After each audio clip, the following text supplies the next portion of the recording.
Bonjour et bienvenue dans cette nouvelle vidéo blenderlaunch.fr, je suis Cédric Lepiller aka Pitiwazoo et dans cette vidéo je vais vous montrer rapidement une petite présentation de Blender pour les gens qui viendraient de Max, Maya, etc. et qui voudraient le prendre en main très rapidement.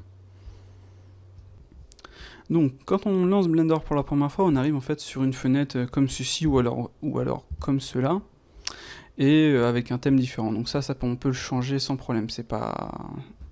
Vous pouvez changer le thème, vous pouvez changer les couleurs, vous pouvez absolument tout changer, c'est relativement sympa. Donc un truc qui bloque en général, c'est pour la sélection des objets, pour bouger sur la vue, etc. Donc de base, pour bouger dans Blender, c'est la touche sur la souris du centre. Donc là, vous faites une rotation. Avec Shift, vous allez faire un pan, et avec Control, vous allez faire un zoom. Donc voilà, c'est aussi simple que ça. Vous avez en fait des presets pour Max et Maya, mais je préfère éviter. Je préfère bosser directement avec l'interface de Blender, comme ça il n'y a pas de problème. Et c'est plutôt bien fait au final, on s'y fait très rapidement quoi. C'est juste, au lieu d'avoir le doigt sur la touche Alt, c'est sur Shift et Alt, et CTRL. Voilà, je vais activer le Screen Cascade, c'est un petit plugin qui permet de montrer les touches que je vais utiliser. Voilà. Donc, quand vous allez lancer votre scène, vous allez arriver donc sur cette interface, et cette interface est modifiable. Vous avez ici des layouts que vous pouvez choisir. UV, vidéo, etc. Celui de base, c'est le défaut. Et souvent, vous allez lancer une scène et vous allez tomber sur un layout vraiment différent et vous n'allez pas savoir comment vous en sortir. Donc, il suffira simplement d'aller ici et de cliquer sur défaut. Comme ça, il va vous remettre sur votre layout. Par exemple, vous avez des petits triangles ici. Si vous faites ceci, vous allez dupliquer la vue. Ensuite, vous avez un petit icône ici. Vous allez pouvoir changer le mode de vue. Vous voyez, Node Editor, Image Editor, etc. 3D View. Donc l'avantage de Blender, c'est qu'il peut utiliser plusieurs images de vue, et ça peut vraiment être pratique, quoi. Donc là, par exemple, j'arrive ici, je me dis, bon, bah merde, j'arrive pas à changer ça, comment je fais? Bah, il suffit de retourner sur le défaut de base, et il va le remettre, mais là, bizarrement, il me le fait pas. Mais c'est simple, vous cliquez ici, vous sélectionnez, et vous allez dans une direction, vous restez appuyé, vous allez dans une direction, et comme ça, vous allez pouvoir, en fait, tout fermer. Et vous avez juste à changer ceci.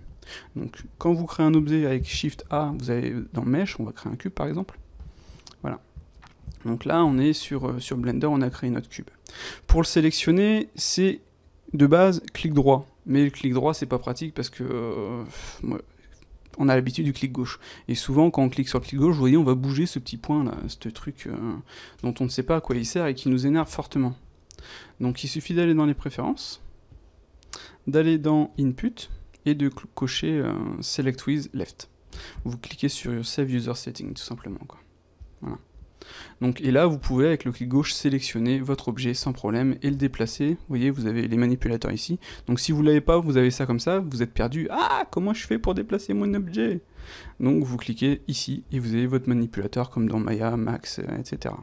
Vous pouvez afficher deux manipulateurs en même temps avec Shift, vous voyez, ou trois. Et vous pouvez changer, vous pouvez mixer, vous faites comme vous voulez, quoi. Voilà. De base, vous pouvez les sélectionner ça. Mais pour se déplacer, c'est simplement avec la touche G, vous voyez. Et si vous appuyez sur le clic centre, vous choisissez un axe, ça va vous forcer sur un axe. Ou alors, vous faites tout simplement GZ, voilà, GX ou GY. Pareil avec le scale, S, donc SZ, SX, SY. Donc ça va relativement vite, hein. Il suffit de faire S avec le centre, etc. Il n'y a même pas besoin de ça en fait, c'est avec le clic centre, c'est plus rapide quoi. Pouf, vous voyez. Il y a plein de façons de faire, franchement, c'est vraiment pratique ça. Donc une gestion très chiante dans Blender, c'est la cam. Quand vous allez créer une cam, vous allez être ici, déjà de base elle va être là, ou n'importe où. Et vous allez aller dedans avec la touche 0. Et là, vous allez essayer de tourner. Ah bah merde, ça marche pas. Donc ce que vous pouvez faire, c'est vous mettre dans votre vue comme ça et de faire CTRL, ALT et 0. Et ça va vous placer votre caméra. Donc si vous retournez, ah bah merde, je suis encore perdu. Voilà, ma caméra elle est repartie. Donc ça c'est embêtant. Et donc ce que vous pouvez faire, c'est simplement donc CTRL, ALT, 0. Et c'est placé. Mais c'est pas très très pratique, c'est vraiment chiant parce que vous allez devoir vous replacer comme ceci, refaire CTRL-Alt-0, ah je suis mal placé, etc. La technique, c'est simplement d'appuyer sur la touche N, et de cocher ici dans View, Lock Camera to View. Voilà. Et voilà, maintenant vous avez une caméra de base normale, comme sur Maya, Max, etc. Et en plus, vous avez votre render border. Et vous êtes bien. Donc si vous voulez sortir de la caméra, vous décochez. Comme ça, maintenant, votre caméra sera toujours placée. Si vous faites 0, vous allez dedans. Si vous appuyez sur clic centre pour tourner, vous allez en sortir. Et si vous voulez vraiment la replacer, vous faites ça. Voilà, tout simplement. Voilà. Donc, on va repartir sur l'interface rapidement. On a vu la sélection, on a vu la caméra qui peut vraiment être embêtante. Donc on a nos files pour sauvegarder, ouvrir, add pour ajouter des objets, render, les options de render. Ici on a notre outliner tout simplement. Ici on a les propriétés de tout ce qu'on va utiliser dans Blender, donc c'est le truc à afficher automatiquement quoi. Donc avec les options de la scène, les render éléments, non ça c'était les options de rendu, les options de la scène sont ici, l'environnement, les options de l'objet. Donc si vous voulez afficher son wire, vous l'avez ici. Vous voyez, clac, je le décoche. Les contraintes, les modifieurs. Les modifieurs, c'est vraiment supra puissant sur Blender, quoi. Donc les... Comment dire, je me rappelle jamais du nom de ce truc-là, moi. Peut-être, si vous laissez votre souris dessus, vous allez avoir les noms, quoi. Donc ça, c'est en fait pour faire des vertex group, des chapquets. Les chapquets, c'est les... maintenant, j'ai plus sur Maya, j'ai plus l'habitude. C'est les blend shape, voilà. UV map, etc. Vous pouvez créer plusieurs UV, vertex color, c'est vraiment très pratique. Ici vous avez vos shaders, vous pouvez créer un shader. Ici vous avez vos textures, ici vos particules, vous pouvez créer des particules, clac. Je vais faire par exemple, je vais y mettre des poils, voilà, tout simplement. Pour le supprimer, vous appuyez ici, et le dernier c'était les dynamiques physiques, etc. Voilà. Donc à garder, à ne pas toucher, c'est vraiment pratique, on s'en sert tout le temps. Donc vous avez vos menus N et T.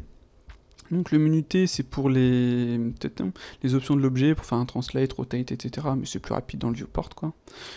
Pour mettre l'origine, là vous cliquez ici, vous allez mettre l'origine sur le 3D cursor ou sur votre objet lui-même, etc. Vous avez plein d'options.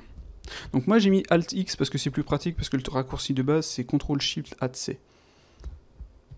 Ce qui est vraiment chiant. Donc vous avez les options de smooth, de shading, smooth et flat. Vous pouvez ajouter une clé, etc., etc. En fait, c'est toutes les options rapides qu'on utilise de base dans Blender, quoi. Personnellement, je préfère bosser comme ça, ou avec simplement ça, tel quel. Donc c'est pour ça que je me suis fait un petit menu. Voilà. Donc en dessous, vous avez ici votre petit truc pour changer la vue, comme on avait vu. Ici, les options de la vue, donc vous avez left, right, etc. Donc là, les options de la vue, c'est 1, 3, 5, 4, 6, etc. Et pour passer en orthographique, vous appuyez simplement sur la touche 5. Donc comme ça, vous allez faire 1, vue en orthographique, 3, vous avez les noms de la vue en fait, right. Et si vous faites Shift 1, ah non, c'était CTRL 1 si je me trompe pas, attendez. Hop là, je fais des bêtises. 1, CTRL 1, c'est back, voilà. Donc, 1 face, CTRL 1 back. C'est vraiment pratique parce que si vous allez aller du côté gauche par exemple, vous faites CTRL et là vous êtes sur la gauche. Si vous voulez sortir du mode ortho, c'est juste 5, tout simplement. Donc top 7, CTRL 7 c'est bottom, vous voyez. 4 c'est user. Voilà. Pour ressortir, c'est simple, hein, vous appuyez sur le touche centre. Hop là, on est dans ce sens-là. Là par exemple, je suis en ortho, j'appuie sur la touche 5 et voilà. Si jamais vous avez trop de... comment dire, vous pouvez modifier en fait votre lens ici, tout simplement quoi. Si vous préférez avoir quelque chose de différent. Vous avez votre near clip et far clip, parce que souvent on est vraiment embêté là-dessus. Par exemple, si on a un far clip de 10, on est comme ça, on a dans notre scène, on fait merde, comment ça marche, c'est où, c'est dans ma caméra, mais non, j'ai pas de caméra ou autre chose. Donc on n'hésite pas à mettre une certaine valeur. Donc la 1000 est pareil pour le... Parce que c'est vrai que si on met par exemple le start à vraiment bas, vous voyez, on a des trucs comme ça, alors si on l'augmente, tout de suite c'est un peu mieux quoi. C'est aussi simple que ça, genre en mode edit. Si je laissais le start à 0,01, vous voyez, j'aurais ça, c'est pas très propre quoi. Alors que si je le mets à 0,1, voilà. C'est aussi simple que ça. Donc on a vu la touche T pour ce menu ici, on a le N ici, donc on a nos transforms là. Donc par exemple si je me mets ici, donc location, rotation, scale, plus les dimensions de l'objet en lui-même. Donc là si je veux y redonner une dimension de base, il suffirait simplement je rappuie sur 2, voilà. Là je récupère un cube parfait. On a le Grease Pencil, 3D Cursor. Le 3D Cursor, c'est sur Maya, c'est vraiment très pratique de pouvoir snapper le pivot où on veut. Donc là, c'est le 3D Cursor fera ça. Si je veux mettre mon pivot sur Blender, le truc chiant, c'est que je vais devoir me mettre en mode Edit, donc en mode Edit Face, et je vais faire, moi c'était Shift S, Cursor to Selected, et voilà, mon cursor, mon pivot, je l'ai mis ici. Sur Maya, c'est un peu plus simple. Mais sur Blender, c'est différent parce que sur Blender, une fois qu'on a placé notre curseur, on peut faire une rotation par rapport à ce curseur. Donc c'était 3D curseur, par exemple, si voilà, maintenant je vais déplacer mon objet, je peux faire une rotation par rapport à mon curseur, c'est vraiment très pratique. Mais la chose vraiment bien, c'est que quand on crée un objet, il va se placer, par exemple, si je veux créer une sphère, il va se placer pile poil sur mon curseur.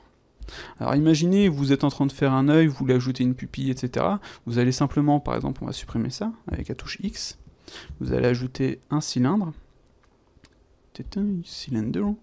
Vous allez vous mettre en mode Edit. Alors c'est vrai que j'ai pas expliqué les modes, mais en fait les modes sont ici. Donc vous avez Objet Mode, Edit Mode, etc. Et c'est avec la touche Tab de base que vous allez passer de l'objet mode à l'edit mode. Donc moi j'ai ajouté un petit add-on qui s'appelle les pailles menu qui me permet de switcher en 2 secondes sur n'importe quel mode. C'est vraiment très pratique, quoi. Et comme je viens de Maya, j'adore les marking menus, pour moi c'est primordial et ça me permet d'aller beaucoup plus vite que de venir ici, etc. Ça c'est un truc embêtant sur Blender de base, c'est qu'on est obligé de venir ici pour changer les modes, quoi. Donc avec la touche tab on va passer de edit mode au mode, à l'objet mode, mais on pourra pas switcher sur les autres, quoi. Le troisième mode, ce sera le white, mais le white, je m'en sers jamais. Donc voilà, donc moi j'avais besoin d'un truc qui me permet de changer en 2 secondes, donc clac, je peux passer en sculpt mode, objet mode, edit mode, white mode, texture paint, etc. Voilà. Donc j'étais sur le curseur, donc là on va supprimer cette face-ci. Par exemple, si je veux que mon objet, ma sphère, vienne se placer directement, soit je la sélectionne et je viens la passer approximativement, soit je me mets en mode edit mode, je me mets en mode edge, donc là c'est CTRL Tab pour choisir les modes après. Je sélectionne avec Alt, et je fais Shift S, Cursor to Selected. Vous voyez, mon curseur il s'est placé directement où je voulais, et maintenant je vais sélectionner mon objet, je vais faire Shift S, Selected to Cursor, et paf, ma sphère est nickel, tout de suite bien placée, quoi. Vous voyez, clac. Comme son pivot était au centre, j'ai ma sphère vraiment bien placée. C'est l'avantage du 3D Cursor, c'est un truc, au début, on peste, mais après on arrive à travailler avec, et c'est vraiment très pratique, quoi. On se fait vraiment plaisir. Voilà, donc je vais vous laisser un petit peu regarder toutes les options du dessous. Donc là on a bien vu qu'on sélectionnait par rapport au curseur. Donc on va remettre médian point, comme ceci. Ici vous avez donc vos manipulateurs. Ici vous avez vos groupes. Donc si je veux mettre un objet dans un groupe, je sélectionne l'objet, j'appuie sur la touche M et je clique sur le second groupe. Maintenant mon objet est sur mon deuxième groupe. Vous voyez, comme ça je peux afficher un objet sur un groupe, etc. Donc si je veux afficher les deux groupes en même temps, je fais Shift et je reclique sur le second. Voilà. Si je veux remettre l'objet dans le premier groupe, je le sélectionne, je fais M et je mets dans ce groupe-là. Voilà, tout simplement. Donc maintenant, si je sélectionne les groupes, vous voyez, il n'y a plus rien, sauf dans le premier.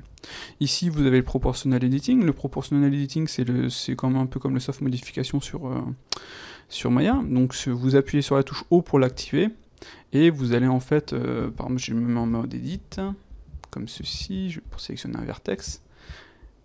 Là, par exemple, mon proportionnel est vraiment bas, ou alors je ne l'ai pas activé, tout simplement, il n'était pas activé, voilà. Tac, vous cliquez ici, vous faites Enable. Vous voyez, il va me déplacer ça, et avec le molette de la souris, vous allez pouvoir changer sa taille, en fait. C'est très pratique. Ou vous allez aussi pouvoir changer son fall-off. Donc je vais annuler, clac. Je vais mettre un fall-off différent, genre un truc comme ceci, constant. Vous voyez? Un outil très pratique. Donc un autre aussi qui est vraiment utile sur Blender, qu'on n'a pas sur Maya, on est obligé de l'acheter sur Maya pour être tranquille. Donc vous allez vous mettre en Sculpt Mode, appuyez sur la touche G, F pour changer la taille, Shift F pour son intensité tout simplement, Et là, vous allez pouvoir déplacer vos objets et même lisser un petit peu tout ça. Voilà. C'est quelque chose que j'utilise mais à 100% sur Blender, que j'utilise énormément sur Maya avec Diamond Tool. Et c'est vraiment pratique. Donc si je veux afficher mon wire, je vais ici. Voilà. Et maintenant je peux bosser en fait dans Sculpt Mode en déplaçant les points par point, comme je veux, comme ceci. C'est vraiment très pratique et très bien foutu, quoi. C'est de base en Blender et c'est même pas de base en Maya, quoi. Le Sculpt Mode dans Maya, c'est une rigolade tellement il est vraiment pourrave. Donc si vous appuyez sur la touche T, vous voyez, vous avez deux options. Vous avez bien entendu une symétrie. Vous voyez dans symétrie, en X, Y ou Z. Et vous avez en haut vos différents trucs. Donc là, je suis en grab avec la touche G, tout simplement. Si je veux sculpter, c'est la touche D. Si je veux lisser, c'est la touche Shift. Voilà. Donc alors ça, c'est vraiment pratique parce que quand on est sur un modèle, on veut vraiment avoir un wire nickel, on peut se permettre tout simplement, vous voyez, clac. Donc Shift F pour diminuer son intensité. Vous pouvez aussi, bien entendu, modifier son fall-off. Vous avez votre courbe ici. Voilà. Ça, c'est quelque chose de vraiment bien. Sur Blender, tout du moins. Donc voilà, on a vu à peu près l'interface, on a vu l'ensemble des choses. Qu'est-ce qui est assez embêtant? La modélisation. Comment fonctionne la modélisation? Ça va être relativement simple. Donc X pour supprimer, voilà. Vous avez vos objets, tels quels. Pour l'éditer, vous allez en mode Edit Mode. Donc ici, vous voyez, Edit Mode. Vous pouvez sélectionner les vertex, vous pouvez sélectionner les edges, vous pouvez sélectionner les faces. Si vous voulez sélectionner un ring, c'est CTRL, si je me trompe, non, CTRL clic, attendez, Alt, ah, je n'utilise jamais le ring. Donc Shift Alt, voilà, c'est pour sélectionner un ring, et pour sélectionner un loop, c'est Alt tout simplement, et on clique, voilà. Donc Shift, hop là. Ah non, c'était pas Shift, voilà, c'était CTRL Alt pour le ring. Alors, un peu la loose, mais j'utilise jamais le ring, j'en ai jamais besoin, j'utilise toujours le loop. Donc voilà, tout simplement. Donc, un truc vraiment bien sur Blender par rapport à Maya, c'est pour ajouter des subdivisions. Donc soit vous sélectionnez avec l'ensemble de votre mesh avec la touche A, vous faites W et vous cliquez sur subdivision, voilà, comme ça. Mais le problème, c'est qu'il va nous en ajouter ici aussi, donc c'est pas forcément ce qu'on veut. Donc ce que vous pouvez faire, c'est avec la touche R, comme ceci, et avec la molette de la souris, vous allez choisir le nombre de loops, voilà. Après, vous faites échappe pour les laisser bien au centre, ou alors, si vous êtes comme moi avec le stylet, vous faites CTRL R, tout simplement, et avec le clavier numérique, vous appuyez sur 3, voilà, vous faites Enter, échappe. Voilà, ça c'est vraiment ultra pratique, quoi. CTRL R, vous faites Enter, et après vous venez le placer où vous voulez. Clac, genre par exemple ici, si je voulais faire un truc comme ça.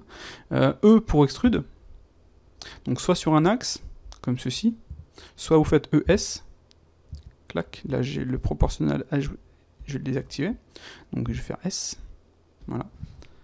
Pour afficher les subdivisions, c'est CTRL, donc CTRL 1, CTRL 2, CTRL 3. Donc là, on voit les options en dessous. Les options de subdivision sont ici, dans les modifiers. Vous pouvez cocher cette petite case ici pour avoir ça. Vous pouvez ajouter dans... Non, c'était dans Mesh Tool, c'était ça, ouais.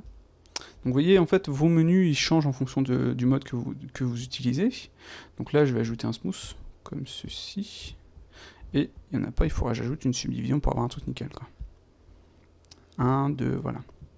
Donc si par exemple vous voulez remettre en mode 0, vous faites CTRL 0 tout simplement, là vous faites un petit CTRL R, vous faites Enter, clac, voilà. Mettre en mode face, on fait un E, ou un ES par exemple, ES, et là des fois ça veut pas. Donc ça c'est... Oh, je sais pas si c'est un bug, mais une petite option vraiment pratique, c'est le I, l'Inset tout simplement. Et ici, vous voyez, dans votre petit menu du bas, vous avez les options, ou alors avec la touche F6 directement. Donc là, je peux décocher Select Footer, comme ça, il me garde l'intérieur. Donc je peux faire un petit clac, je peux refaire un I, clac, je peux faire un E, voilà. Pour faire un bevel, vous mettez en mode Edge, vous sélectionnez, vous faites CTRL B. Là, pareil avec la souris, vous voyez. Et moi, j'utilise en fait le pavé numérique avec moins ou plus, tout simplement. Donc souvent, j'ai juste besoin de faire ça, donc je viens le placer ici. Donc si une fois votre bevel est fait, vous voulez modifier, vous avez ces options ici, ou encore une fois avec F6. Je peux augmenter les segments, je peux augmenter la taille de mon bevel. Voilà. Un truc à savoir sur Blender, c'est quand vous allez modifier votre objet. Par exemple, je vais faire une rotation, comme ceci. On va avoir nos transforms vont être comme ceci. Si je veux appliquer mes transforms, il suffit que je fasse CTRL A, et je fasse location, rotation and scale. Et le truc à savoir, c'est qu'il va me placer mon pivot au centre en fait de ma grille directement. CTRL A, rotation and scale, voilà. C'est bizarre qu'il ne nous ait pas mis CTRL A pour l'ensemble, mais enfin bref. Et là, il nous a mis notre pivot ici. Donc si je veux remettre mon pivot sur mon objet, donc j'ai soit dans les options ici, c'était origine, donc origine to géométrie, voilà. Ou alors je veux mettre mon pivot, hop là, je veux mettre mon pivot par exemple ici. Je fais Shift S, cursor to selected. Je me remets en mode objet et je fais origine to 3D cursor. Voilà. Là, mon pivot est placé. Et le truc bien, comme je disais la dernière fois, c'est si je fais Shift A, je fais UV sphère, il vient se placer directement. Clac. Après, on peut faire une petite rotation en fonction de l'angle, etc., quoi. Donc ouais, l'option de rotation, souvent c'est en fonction de l'angle que vous allez utiliser, ou c'est vous allez faire par exemple RZ, RX, etc. Voilà. Donc ce que je peux vous montrer d'autre, vous avez par exemple, si vous voulez remettre votre pivot au centre, c'est simplement Shift C, tout simplement, voilà. Votre pivot s'est remis correctement. Donc une fois que vous avez pris en main Blender, vous sélectionnez vos objets, vous créez vos lampes, etc.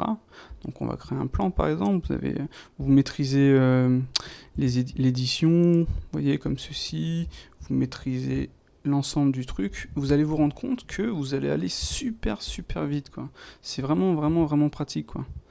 Voilà, pouf, je peux sélectionner ça, plus ça, je vais faire un CTRL B. Voilà, je peux sélectionner ça, CTRL B, comme ceci. Voilà. Donc vous allez voir qu'on se débrouille, mais vraiment très rapidement sur Blender. Ça, c'est vraiment appréciable, quoi. Après, vous pouvez bien entendu, comme moi, le customiser avec des add-ons. Donc pour ajouter des add-ons, vous allez dans les préférences, vous allez dans add-ons, et vous allez par exemple chercher un add-on, ou alors voir en fait tous les add-ons, vous voyez, all user, voilà. Et si vous voulez en ajouter un, vous cliquez simplement, paf, tout simplement. Quand vous allez vouloir ajouter un add-on externe, vous allez simplement aller le chercher en zip ou en .py, vous allez faire install from file, et voilà. Au niveau de l'interface, moi je coche Rotate Iron Selection. Ça permet en fait de faire une rotation autour de l'objet sélectionné. Ça évite de se perdre, etc. Qu'est-ce que je modifie dans l'editing? Je crois que je modifie rien dans l'editing. Oui, Global Window, donc cochez-le. Mettez ce que vous voulez, 30, 50, 100, comme vous voulez. L'input, je mets simplement left. Orbit Style Turnable, nos add-ons, notre thème, donc là c'est mon thème perso. Le système, c'est là que vous allez mettre votre titan en CUDA par exemple pour faire utiliser le rendu cycle. Si vous voulez pas avoir en fait votre viewport violet, ça c'est un truc que je trouve ignoble, vous allez simplement dans diffuse et mettre une couleur blanche, quoi, tout simplement. Virer la teinte que Blender met de base. Comme ça, vous êtes sûr d'avoir un truc, vous pouvez faire en sorte d'avoir la même chose que sur Maya, quoi. Moi j'aime bien, là, mon plugin, enfin mon thème est relativement sympa. Vous avez vos DPI, ça c'est vraiment sympa, ça va augmenter la taille de l'ensemble de votre scène. Je vais remettre de base. Si vous faites Save User Setting une fois que vous êtes tranquille. Vous avez vos files aussi, donc Auto Save Temporary Files. Voilà, toutes les 5 minutes, donc très pratique. Vous pouvez changer le temp de Blender. Pour sauvegarder, CTRL S, etc. de base. Vous pouvez enlever les menus qui ne nous servent pas. Vous pouvez, comme moi, créer votre petit menu perso, comme ceci. Pour ajouter, moi personnellement j'ai ajouté les options que j'utilise le plus, quoi. Join Separate, Merge, Grid Fill, etc. Voilà. Donc maintenant ce que je peux vous montrer c'est certains comment dire, add-on vraiment sympa sur Blender. Genre par exemple on va faire un Shift, hop là, ah j'ai mis en anglais, Shift A Mesh, on va faire un plan, vous allez faire un scale. Donc ouais, le scale il est différent, si vous êtes trop proche, enfin si vous êtes proche vous allez pouvoir faire un grand truc, mais si vous êtes loin vous allez être un peu coincé.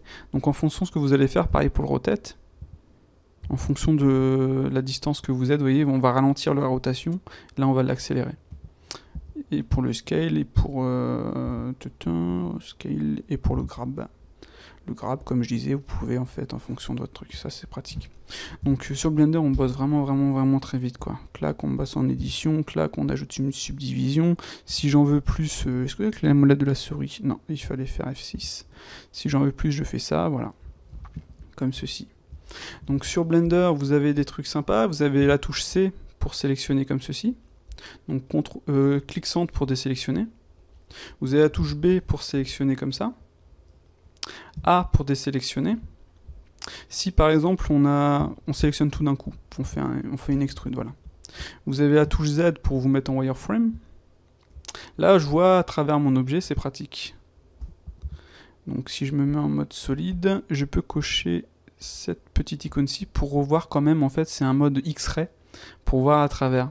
Parce que par exemple si je le décoche, je vais faire un B, clac, voilà, là j'ai l'impression que sur Maya on aurait tout sélectionné, mais sur Blender, non, on a sélectionné que ce qui est visible. Donc il faut cocher ça, refaire B, et plaf. Voilà, là on a tout sélectionné. A pour désélectionner tout simplement. Donc voilà. Donc c'est CTRL, comme ceci, vous faites absolument ce que vous voulez, c'est vraiment pratique. X pour supprimer les faces, voilà. Un petit add-on qui est vraiment pratique, c'est le grid fill. Vous allez sélectionner votre edge ici, CTRL, sélectionner le suivant, Shift, sélectionner celui-ci, CTRL, sélectionner le suivant, et vous allez ajouter un grid fill. Pouf. Et il va tout nous fermer. Ça, c'est vraiment pratique. Un autre add-on que j'ai téléchargé hier, qui va me faire à peu près la même chose sur un truc bien comment dire, comme ceci, hein, c'est bien carré. Donc ça va marcher. Je vais sélectionner l'ensemble, je vais faire T, et normalement, si je ne l'ai pas viré, j'ai fill quad. Pouf. Ça, c'est vraiment génial, quoi. Ensuite, quand vous allez, par exemple, sélectionner ceci, on va supprimer, vous avez l'add-on F2. Alors l'add-on F2, soit vous sélectionnez des vertex comme ceci, vous appuyez sur F, vous voyez, ça va me fermer le truc. Donc sur Maya, il faudrait faire un fill all, faire un cut, etc. Ça c'est vraiment chiant. Sur Blender, vous allez sélectionner ça, vous allez faire F. Voilà. Vous pouvez très bien aussi le faire en sélectionnant les edges. Voilà. Ça c'est génialissime, c'est un truc super pratique. Qu'est-ce que je peux vous montrer d'autre? Voilà. Donc on a ça, vous allez sélectionner par exemple ceci, vous allez vous dire, bon, moi j'ai envie de sélectionner en fait les faces. Donc là il faut se mettre en mode vertex, faire CTRL+, et là on est en mode face en fait. Après vous pouvez faire une extrusion, etc. Mais ce que vous pouvez faire plutôt, on va se remettre en mode face, c'est un inset. Vous voyez, là j'ai fait un inset, et modifier ses paramètres. Donc là, j'ai, vous voyez, thickness et depth. Donc le depth, vous allez l'augmenter, le thickness, vous allez le mettre à 0. Comme ça, vous allez en fait avoir avoir quelque chose de comme ceci. Ce qui est vraiment très pratique aussi. Ça, c'est sympa. Après, vous avez vos modifieurs. Les modifieurs sur Blender, c'est une tuerie, franchement, c'est une tuerie. Imaginez, bon, là, notre objet, il est bien placé. On va se mettre en mode edit, on va sélectionner les faces du dessous. On va faire A pour désélectionner, on va se mettre en mode face, on va faire C, comme ceci, pouf, très rapide. On va les supprimer, on va faire la même chose pour le dessus.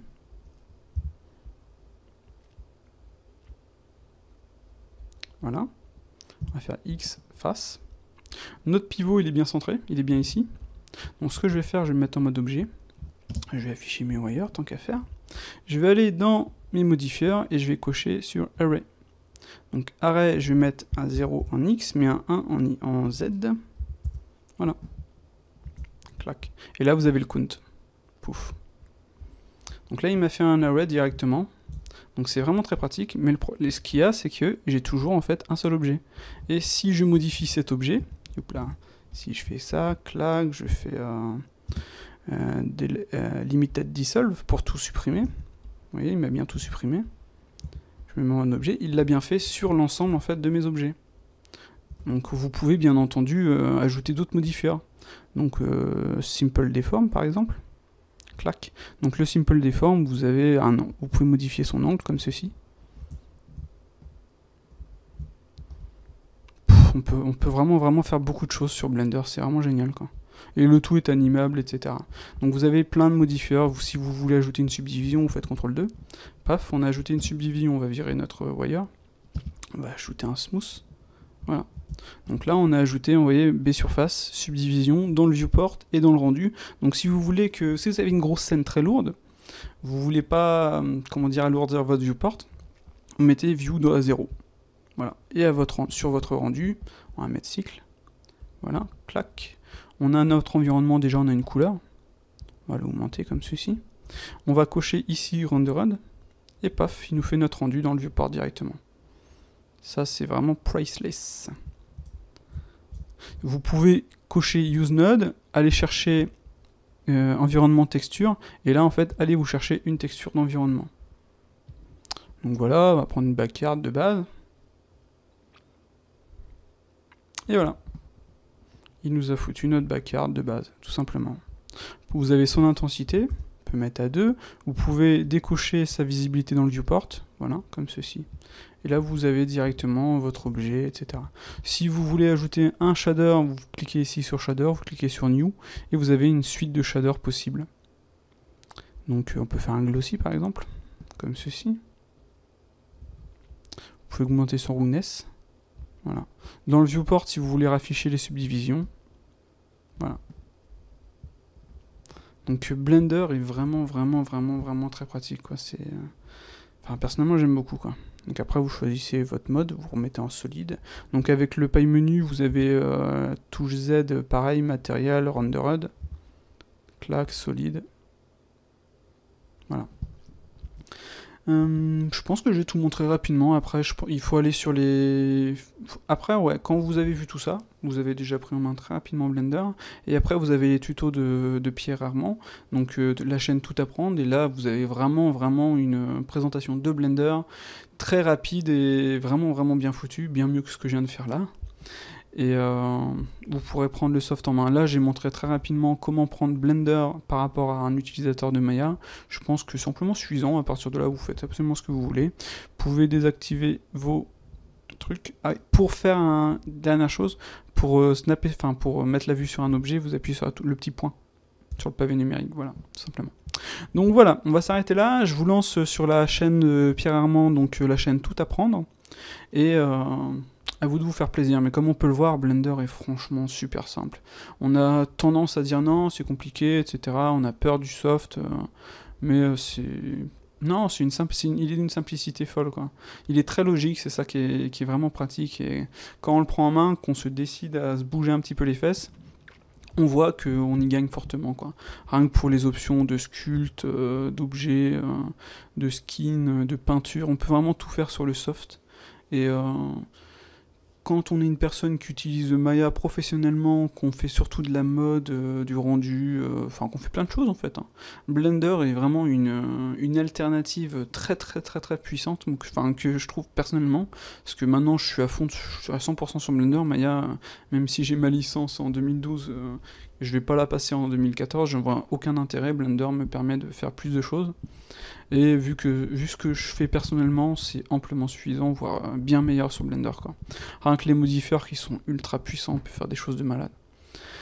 Voilà. Donc je vous laisse là et je vous dis à bientôt pour une prochaine vidéo. Salut!